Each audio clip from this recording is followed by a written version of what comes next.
So you didn't have consistency, but you had some experience, right? Like, or were you just not doing anything but those alert swings all the way until October 21?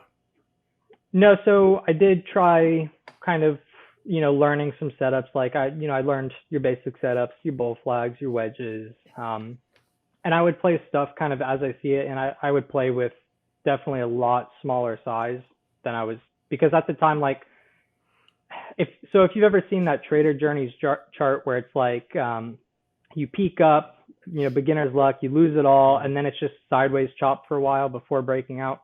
I Mhm. was just sideways chopping. So I had the capital in my account, but I wasn't really, I needed to size way down. So I was still kind of experimenting with things that worked, such as, buying the dip on like certain bullish names or, the certain setups, bull flags, wedges, um, things of that sort. And this was exclusively small caps, if I didn't clarify that. Um, so yeah, I was taking alerts for a while, but I did kind of realize that, okay, maybe I'm just now getting burnt on these alerts and I don't know what I'm doing. Um, but it wasn't really up until after I quit my job that I dived deeper into strategy development, risk management, finding my own plan and my own system. What did that look like for you from October till now, as far as like how did you devise your strategy? And then, like, did the consistency just kind of start from there, or was there a turning point, or what happened? So I think my biggest turn in terms of like my consistency has been my risk management 100%. What I would do is I would hold on to things and wait for them to come back up, in the past. And sometimes that just didn't work out. And then you take big losses that way. And then even if you had some big wins scattered throughout, like the math just doesn't work out that way. Um, so what I found best worked for me at that time, or kind of when I was developing, even really just developing what strategies work, is if I'm getting into a play and it's not working for me, like almost not, I wouldn't say instantly, but if it's not um, kind of doing what I think it's going to do, if it looks a little bit weaker, I'm just out of the trade. Like no more big losses. Like that's it. If it looks weak, I'm out. Even if it goes.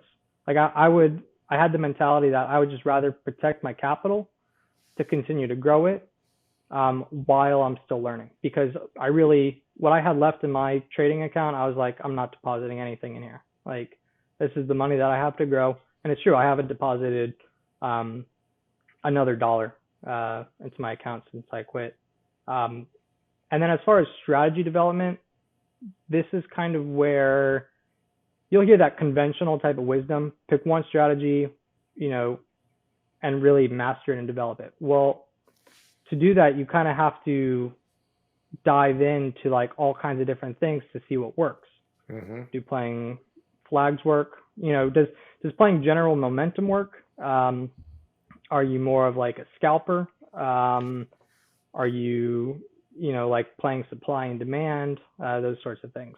So I definitely got my feet wet into a lot of different things, and there's one strategy in particular which I don't really dabble in now, which I found incredible consistency with. It was scalping warrants um, based on common share movements. So we'll find some of these common shares, especially the SPACs. They're super low float. They'll go into halts, stuff like this. And if you're quick enough to these stocks that have warrants, you can actually scalp the warrants as a sympathy.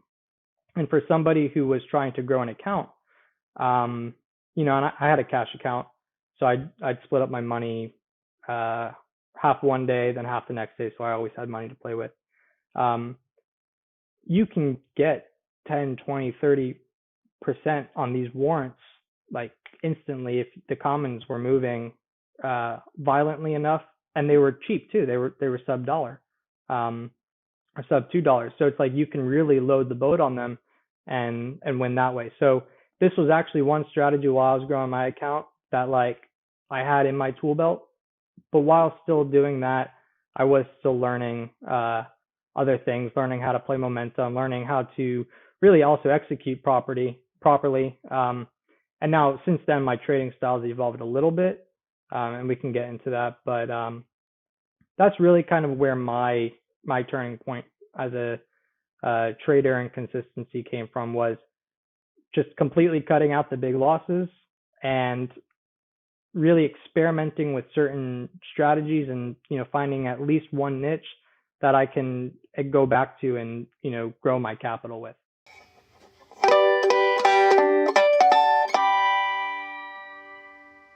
By accessing this podcast, you acknowledge that the Penny Lane podcast makes no warranty, guarantee, or representation as to the accuracy or sufficiency of the information featured in this podcast. The information, opinions, and recommendations presented in this podcast are for general information only, and any reliance on the information provided in this podcast is done at your own risk. This podcast should not be considered professional or financial advice. Unless specifically stated otherwise, the Penny Lane podcast does not endorse, approve, recommend, or certify any information, product, process, service, or organization presented or mentioned in this podcast, and information from this podcast should not be referenced in any way to imply such approval or endorsement. The third-party materials or content of any third-party site referenced in this podcast do not necessarily reflect the opinions, standards, or policies of the Penny Lane podcast. The Penny Lane podcast assumes no responsibility or liability for the accuracy or completeness of the content contained in third-party materials or on third-party sites referenced in this podcast, or the compliance with applicable laws of such materials and/or links referenced herein.